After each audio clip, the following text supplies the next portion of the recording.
Hey, what's up guys? So in this video, we will see how to fix Wi-Fi issues on the Redmi A5.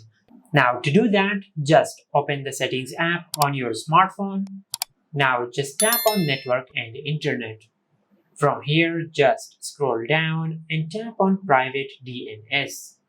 Now just disable private DNS. From here, just select off and tap on save. And once you do that, just go back. Now from here, just scroll down and tap on system.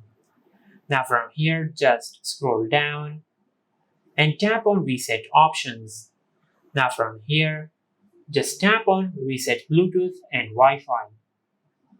Now just tap on reset.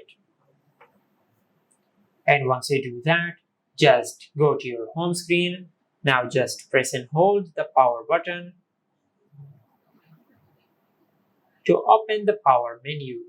Now from here, just select restart. Now just wait for a few seconds for your smartphone to restart and to fix the Wi-Fi issues on your smartphone.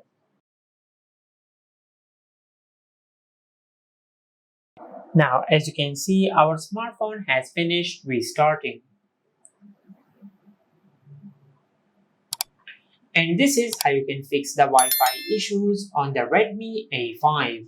If you found this video helpful, please like the video and subscribe to our channel and hit the bell icon to get notified when we upload a new video.